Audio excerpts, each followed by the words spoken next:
Welcome to the Tripod, where we break down the NRL every game, every week from a punting perspective. I'm Jacob Wynn, he's the Padonis, and tonight we're live to recap a short round, the first bye round of the season, round 13, and a frustrating finish to that round left us at 1 and 2 on our best bets. We did at least win the mixed matchup. The beauty of the mixed matchup, it always involves two games. We don't have to win both of those games. We don't have to be right. We just need to get one more right than the other. Luckily, we did that with the Cowboys winning by a bigger margin than what the Roosters lost by today. So that was fine for us. And we didn't even put out a multi because of the limited games. So we had a super modest profit, even though we did go 1 and 2 on best bets. But that hurts. We will start straight away with that game. Roosters going down this afternoon, 22-16 in the capital to the Raiders. But before I get your thoughts, Padonis, we'll actually hear how the bookies went, because this game not only was decisive for us, it was decisive for the bookmakers too. So here's Tristan. G'day Tripod family, Tristan from Top Sport here. A shortened week this weekend in the NRL, where the first game of the weekend saw the Cowboys absolutely demolish our Titans, which is pretty disappointing, and the punters were all over them. So that was a tough start of the weekend from our point of view. Surprisingly, actually, the next game was a win from our point of view, where the Bulldogs plus the start were very heavily backed, and that late penalty goal just tipped it over the line. Last night was one-way traffic, punters all over Manly. The line moved from 3.5 out to 6.5, and it was our worst result significantly over the weekend. I'm recording this just before the Roosters-Raiders game, where obviously the mixed matchup is all over the Roosters, and the punters have been all over them too. So I'm definitely in Ricky Stewart's corner this weekend. Looking forward to the Origin. We'll come back to you on Monday with another little pod over the next couple of days, and looking forward to releasing a couple of unique and custom markets that hopefully the listeners out there enjoy. Thanks, guys. Can't remember if I mentioned that on Wednesday, but we are going to do an Origin 1 preview with yourself, Padonis, and the Five Guys, and some special celebrity cameos, and that's going to be live tomorrow night, so Monday night, or listen to it as a podcast. We'll make this one short. Tristan, needing the Raiders, it was one of those weekends. All the favourites won. They all won pretty easily.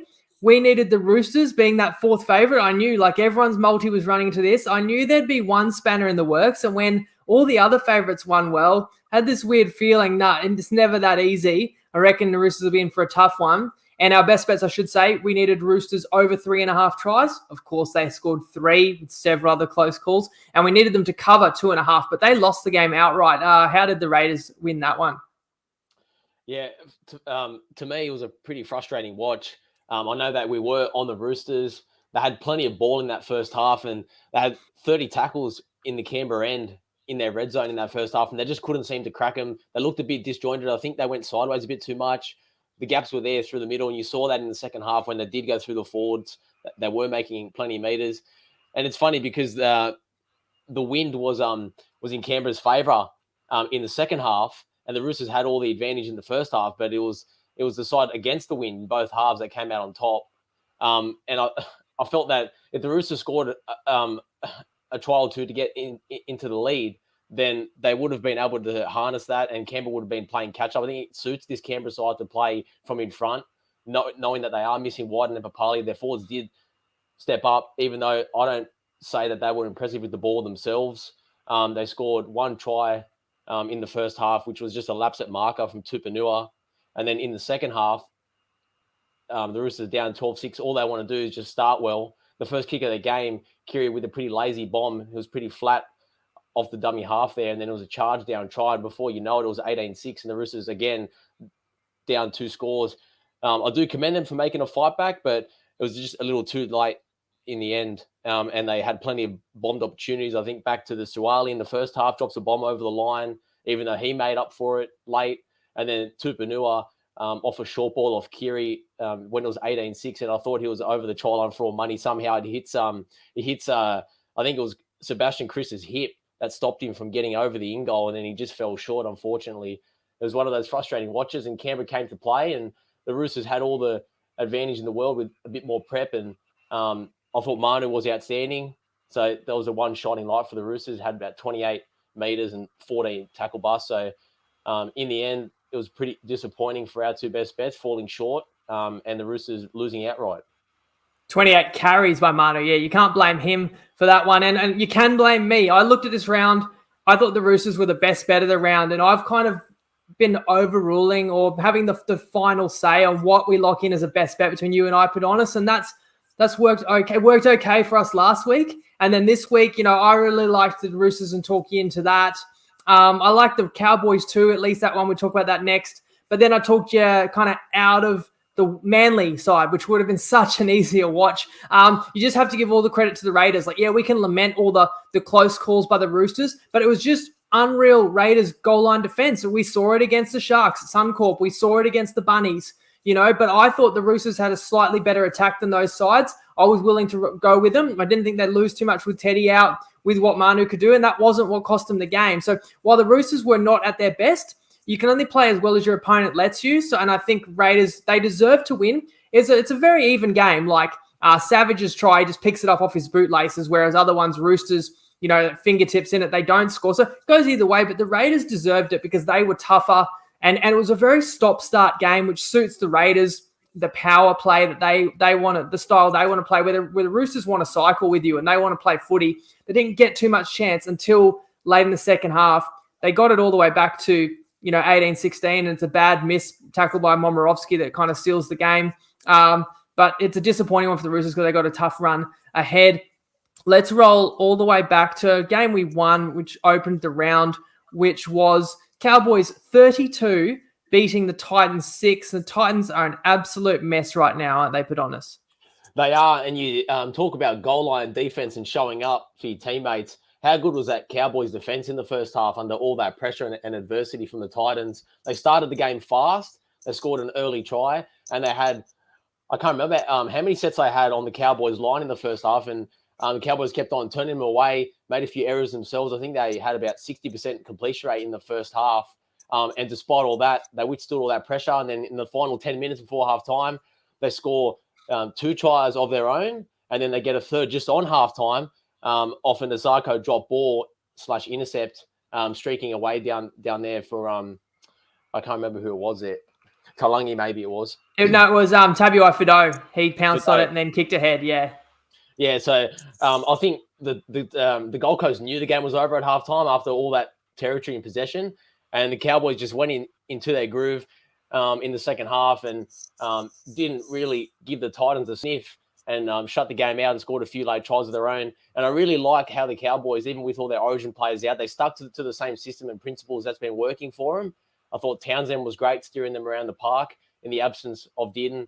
And yeah, I've got nothing good to say about the Titans, unfortunately. They probably had their worst performance overall on balance. And it looks like the players are disinterested and not sure if they're really buying into what Holbrook's done there. And for them to sit third last on the ladder, given what happened last year and all the euphoria around the Fafita signing and making the 8 and coming close to knocking out the Roosters last year, to fall off a cliff the way they have, it's pretty disappointing for all the Titans fans. And I'm not sure where they go to from here. And I think they're going to look to next year and beyond now. I mean, these sides that struggle, you just feel like they're looking around, they're looking sideways, and who's going to put us on their back and who do we look to lead us? And that's at the best of times. The Titans are short on leadership. And, of course, Tino wasn't playing either. So I don't know who it is. They look to AJ Brimson, who captained the side, and he can only do so much. And I probably would have liked him to have a better season this year from how talented, I believe he is. But he's on a side that often isn't going forward. And I was a bit worried in this game. We should say the Titans scored the opening converted try, had other opportunities, just looked like they were playing, high completion and they were high effort. And they were building pressure on the Cowboys line, but the Cowboys absorbed it. And once they struck back the other end and got a couple of tries, and that third one was like the backbreaker there when they got handed the try from Izako, and they go in up 10 at the break or whatever it was. And then still, second half again, the Titans, we had more footy early, a little bit more territory, but just a weak side, mentally weak, and just couldn't hack the pressure. And you just shouldn't get blown out at home against the Cowboys side that's missing 4 origin players, And those late tries by the Cowboys were handy for us. Cashed our best bet, which was only -2.5, so that wasn't in question, but gave us a lead that was basically insurmountable in the mixed matchup as well, but certainly impressive by the Cows. And the Queensland side was in attendance and more happy guys than sad with all those blokes that are going to get a start for the Maroons this Wednesday, sitting in the box watching their side still not even miss a beat. Now, Friday was Panthers 30 defeating the Bulldogs 18. If you didn't catch this game, you might kind of feel, oh yeah, the Panthers had it, like kind of comfortable start to finish. They did have a great start and they did have a great finish, but the middle of this game got very interesting. After it was 22-6, the Bulldogs scored back-to-back tries to open the second half, and then it was 22-18. And, you know, anybody's game at that point before the Panthers closed it out, Padonis. Yeah, the game almost felt over at halftime, given the dominance of the Panthers in the first half. And then Addo Carr's try just before halftime came against the run of play to give the Bulldogs some sniff. I thought Kurt Falls was pretty good in his debut.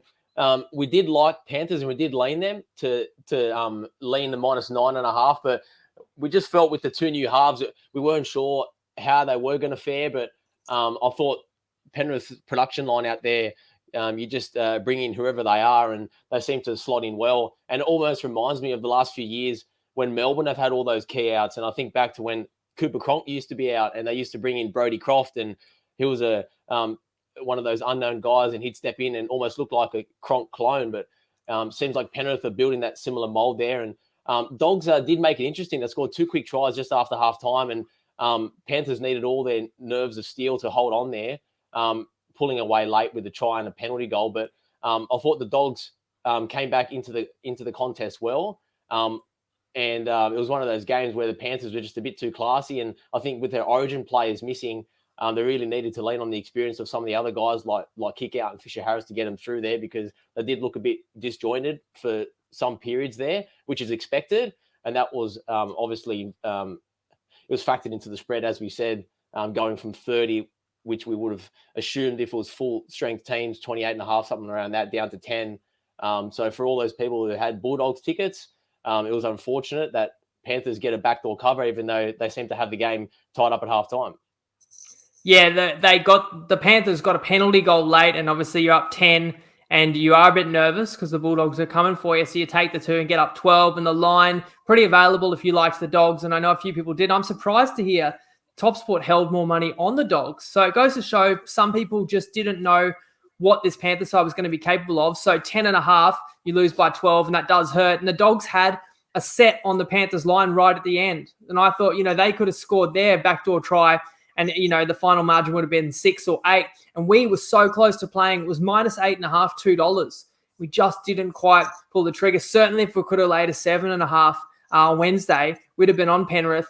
And then once they're up easy, I'm thinking we've just let, a winner slip by here. The Dogs did make it a little bit more nerve-wracking. It was a game where, the try scorer omens were there too. We said Matty Burton will have a big game against his old club. He got a try, and then everyone knew Addo Carr would want to prove a point. He had a double in a losing side. And Kickout wants to show the Bulldogs what they've paid for as well. Of course, he scored. So an observation I've got about the Bulldogs. 3 games now Mick Potter's been in charge. 3 games they haven't covered the line. So you can't say they've gone any better. They didn't really look like beating the Tigers, although they did make that comeback. Remind me who the Dogs played last week. Oh, you don't need to remind me. Of course, I remember now. Sunday afternoon, and and they didn't cover the line there.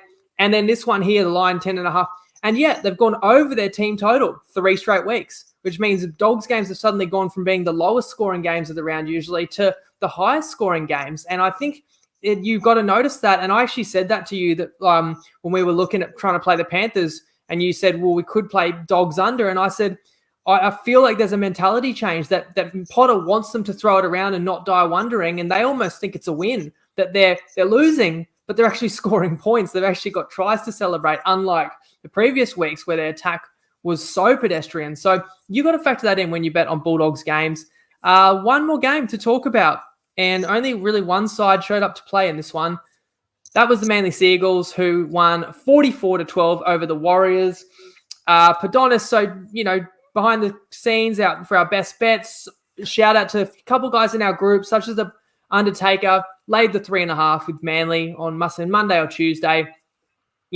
Making the case Manly's a better team and they're at home. It's not hard to make a good, strong case for that handicap. I liked that. On Wednesday, when we looked at it, I certainly liked Seagulls. You liked them even more. The line's now 4.5. One of the reasons I talked you out of it, which I was wrong about, was I had this notion that the Warriors know they're getting home to New Zealand very soon. I think it's in a fortnight. Oh, it won't be that soon. But I think they've got 2 more games, and maybe a bye in there. But yeah, only 2 more games is what I was thinking before they go back to New Zealand. That should be inspiration to, pick the season up, build some form, stay on task, because you want to go home and play in front of that packed Mount Smart crowd for a few games and have a team that the crowd can be proud of. But I think it's the opposite now. I think they feel like they're in jail and they're just ticking off the days and they just want to get home. They want to get out of here. They're completely disinterested. And the other part of the reason I said, I don't know about Manly, I thought it seems too obvious. Like, we've missed the best line. We would have still played it if we could have got 3.5. It was like $1.78. I just thought it seems like too obvious. And then, sometimes the really obvious one does win. And it was very evident within 5 minutes of this one that Warriors had no chance. And I want to talk about Sean Johnson as well, because he was involved in the first 5 minutes. Very first set, Warriors, get up to halfway, not a bad set. I was obviously cheering for them because we passed and I kind of didn't support, laying the points with Seagulls. So I want to be vindicated there and I don't want us to have missed a win. So I'm sitting at home cheering the Warriors. Decent set. First kick by Johnson, I thought it was a shank. Goes like 30 meters lofted and is picked up by the Seagulls, and they're instantly nearly back at halfway. They're putting the Warriors under pressure, and the Warriors get the ball. Next set, looking for a better kick. It's even worse. And I thought the first one must have been a shank, but the second one's even weaker. It barely gets to halfway. And then a couple minutes later, the Warriors are working it off their line, and Johnson runs the ball late in the set. And I almost felt like it was because he didn't want to take the kick. And I observed later in the half, the Warriors got a penalty. Oh, they got a penalty, and Johnson kicked it like 10 meters out for touch, which, if people who followed the pod for a long time know, Alexi used to always hate that. And he loved DCE because he kicks it 40 meters for touch on penalties, and he would hate teams that kick it short for touch. And that particular set where the Warriors were under pressure, kick it only 10 meters for a penalty. Then they got pushed back the next 2 tackles, and then Johnson tried to drop it off to somebody, and they spilled it. And they were suddenly under pressure again when they got the penalty. Another one, they got a penalty, didn't kick it very far at all. And then they got another penalty, I recall, where Johnson just handed the ball to Walsh. So this is just pure speculation. I think he must be injured. He's dealt with quad injuries in the past. I get the feeling that he could be saying to Nathan Brown, I'm just totally guessing here, but I can just envision a situation where he's like, I'm not right. I'm not myself. I'm barely, hanging in there. I can't move at full pace. I can't kick the ball properly. And Brownie kind of going, you got to hang in there. We need you, mate. And kind of making him play. And I think a player like Johnson, who makes all the others around him better, inspires teammates, but they're seeing what he can do at training. And I reckon he's really limited, and they all know they can't get much from him. There's nobody else. I mean, Walsh is trying hard, but they were abysmal. And then their defense, their goal line defense, conceding from dummy half, conceding crash over plays. I mean, I don't want to take much away from Manly. I haven't said one word about them, and they put on 44. So when I throw to you, please give some credit to Manly because they came out strong and relentless. But, the Titans were a mess on Thursday. The Dogs were gallant, losing by 12. But the worst performance of the weekend by far was the Warriors. They were absolutely horrendous, but honest. Yeah, they were. And you touch on Johnson just quickly while we do slag the Warriors. You touch on Johnson, how he makes the players around him better. But I actually feel like at the moment he's making a lot of the players around him a lot worse. Like we saw last year, Reece Walsh was a dominant figure there at the at the Warriors last year behind Harris DeVito and Nikorima. And there's an argument to say that is Johnson even better than what Nikorima was doing last year for him?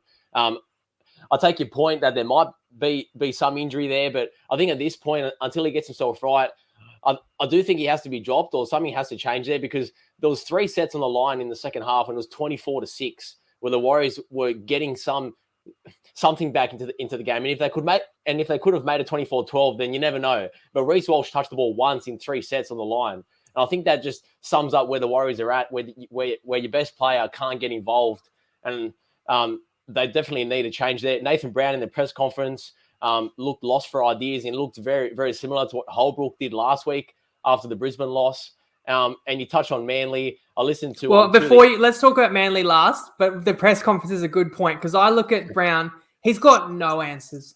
He's like, he looks lost. I don't know if the team's still buying in. And I just want to say, I watch all the press conferences.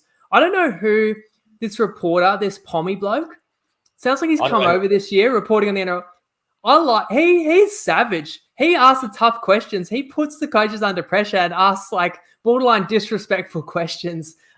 Maybe it's that tabloid style in England. Maybe that's how brutal they are on the managers over there. I feel like sometimes the journos are too polite to the coach. I just suffered a bad loss. I'll keep it. But this follow-up question. So you're saying you got no answers, Brownie, and then Brownie's backpedaling, gone, oh, I didn't say I got no answers. I just and you know what? Who sounds similar? Nathan Brown, Justin Holbrook. The first thing they say is, oh, we trained really well. We've had games where we've started well, so it's not our preparation. In other words, it's not my fault. It's the players' fault. And he's really trying to, is the word admonish himself of any guilt or any blame. You know which one I love, Jacob? The one I love is when he says, oh, we can't get all 13 players playing well. We get some playing well. We've had some players good some weeks, but other players not good other weeks. So, it's not like they're all bad every week. So what do you want me to do? I mean, there's no excuse. Like, he's missing the point. And he's like, oh, well, if you go back a couple of weeks ago, we scored the first couple tries, in a game. So sometimes we start well, sometimes we don't. Sometimes we come back, like second half, we came back a bit. This week, we had a bad first half. Like where's the leadership there? And where's the direction? I don't know. And you're right, their players are looking around again, similar. I actually was talking to people about New Zealand saying they are similar to the Titans. They need things to go their way, and then they can play half decent. And if anything goes against them, they fold like origami. And we've seen the Warriors score, 24 straight against the Bunnies or whatever in patches. Or we saw the Titans do something similar against Brisbane, but when it's against them, it's ugly. And so, I don't know, you just don't want to back sides like that. And we never considered backing New Zealand, but I'm still frustrated because we left one on the table not playing Manly. But you don't want to back sides like that with the points. You're better off, as silly as it sounds, you're better off taking them for a win or win by a margin or don't play them at all because they're front runners. They need things to go well. For Manly, the thing I would say is Olakwatu was unreal. It was bowling over people all night long. They just couldn't handle him, the Warriors. I think he had a double as well. Ruben Garrick actually performing really admirably in obviously boots that nobody can really fill, but he did a great job on Saturday night. They didn't miss DCE too much, and they definitely look like a side that wants to buy in, led by Jake. Obviously, he didn't make Origin. Wants to buy in and make a finals push. Any observations on Manly before we get out of here? Yeah, well, you talk about Jake, and when Fox Sports interviewed him and Garrick after the game, both of them said that they had a 9-day prep and they were really in tune for this game, which is one of the things that we were discussing on Wednesday. So it's unfortunate we didn't lay the points. Shout out to Schuster as well in his first game at 5'8". I thought he had some nice touches, made a few errors as well, but you can see the ability he does have. And I really like the fact that he took the line on a few times, and shout out to Kieran Foran as well for playing that steady hand, similar to what Townsend did on Friday night in the absence of Evans. And I thought Manly were just strong across the park, and it goes to show that when one team's a little bit off and one team's a little bit on, then that's how you get these big blowout score lines. That's how close the competition is. So I'm sure the Warriors can look towards turning it around at some point. And they do have 4 wins this year, so they are a hot and cold team. And hopefully they do turn it around, because if I had to put my money on a team to win the wooden spoon at the moment, it definitely wouldn't be the Bulldogs, even though that's the one ticket we do have left on our future. So it's going to be interesting, and looking forward to Origin and then week 14 next week. Yeah, I mean, the Warriors are a dumpster fire right now, but they do have 4 wins. The Dogs still only 2 wins. Titans with 3 wins are a threat. Of course, we're talking about our wooden spoon bet at 15-1. But the finals race does heat up. Manly showing they're not going away. What the Raiders did today, both those sides are outside the 8. So they're still keeping their season alive. So the hunt for the top 8 is going to be pretty hot towards the second half of the year. But it's all about Origin now. So we turn our attention there. You're going to join me. So are a bunch of the 5 guys.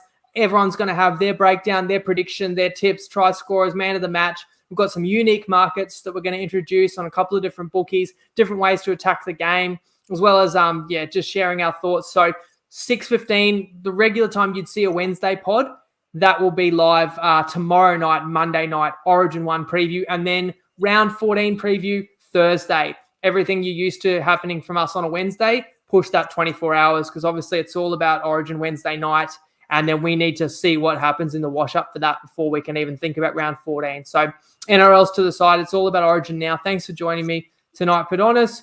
People will hear us and hear from us and see us again tomorrow. So have a good week, guys. We'll talk in 24 hours. Lego.